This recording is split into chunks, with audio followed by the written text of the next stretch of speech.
It was a cold evening in a small, forgotten village. The kind of place where dreams were not born, only borrowed for a little while before the wind took them away. In the middle of that village lived a little girl named Amira. She was only 12, but her eyes carried the weight of someone who had seen too much too soon. Every day, she walked barefoot through the dusty streets, holding a basket filled with small, handmade paper stars. The villagers called her the girl who sold dreams. Each star had a tiny message written on it. Be brave, don't give up, you are loved. But no one really bought the stars. They would smile at her, pat her head, and walk away. Still, every morning, Amira would wake up, make new paper stars, and walk into the streets with her soft voice calling dreams for sale, beautiful dreams for only 1 coin. Most people ignored her, but one day something changed. An old man, known as the grumpiest man in the village, stopped by her. His name was Mr. Rahim.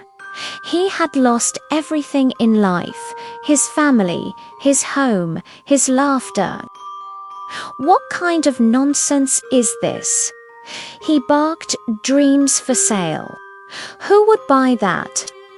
Amira looked up and smiled, the kind of smile that had never learned how to be afraid. Maybe someone who has forgotten how to dream, she whispered. The old man frowned, then turned away. But her words followed him all evening, like the wind that wouldn't let go. That night, for the first time in years, Mr. Rahim couldn't sleep. He kept hearing her soft voice, maybe someone who has forgotten how to dream. The next morning, he found himself walking to the marketplace again. And there she was, sitting under the big banyan tree, arranging her stars. He asked, "Tell me, little one, what do these stars do?" She replied, "They don't do anything, sir. They just remind people that they still can." He sighed. "And how much for one of your dreams?" 1 coin, she said gently. The man took one. It said, "Forgive the past." He stared at the words for a long time. Then his eyes filled with something he hadn't felt in years: tears. He hadn't forgiven himself for what he had lost, for what he couldn't change. From that day, he began visiting her every morning. 1 star every day, 1 dream at a time. Weeks passed. Slowly, the old man began to smile again. He even started fixing the benches near the marketplace, helping children with their kites, telling stories he once used to tell his own son. The villagers noticed.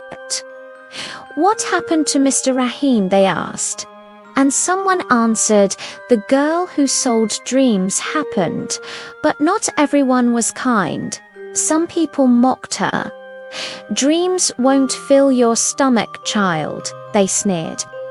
Amira would smile and say, "Maybe not, but they fill the heart." One rainy evening, as the sky poured endlessly, Amira didn't show up at the market. Mr. Rahim waited under the tree, holding his coin and a small umbrella. She didn't come. The next day, he asked around. Someone said she had fallen ill. No medicine, no family, no food. He ran to her little hut at the edge of the village. Inside, she lay weak but smiling. "You came," she whispered. He held her hand. "You silly girl, why didn't you tell me?" She smiled faintly. because I didn't want to sell sadness only dreams. He stayed by her side, caring for her until she recovered. In those days, something beautiful grew between them, not by blood, but by kindness. She called him Grandpa. He called her my little dreamer. Time passed. The basket of stars began to fill faster than ever, not just with Amira's handwriting, but with the villagers too. They all started writing their own little dreams. I want to forgive. I want to try again. I want to smile tomorrow and every morning. The market shone not with gold or silver, but with hope.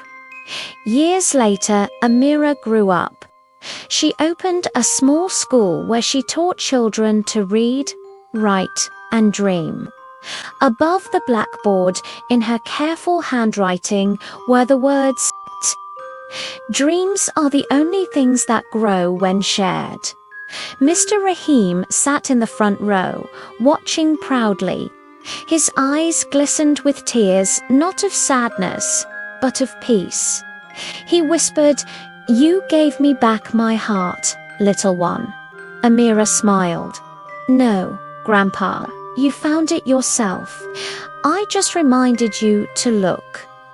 And so, in a world that often forgets the simple magic of hope, forgiveness, and contentment, there was one small village where everyone still believed in dreams, because a little girl once dared to sell them. So, dear listener, PB tonight, when you look at the sky, remember there's always someone like Amira, somewhere holding out a paper star, whispering dreams for sale, beautiful dreams, for one kind heart. If this story touched your heart, don't forget to subscribe for more emotional English stories that help you learn and feel at the same time.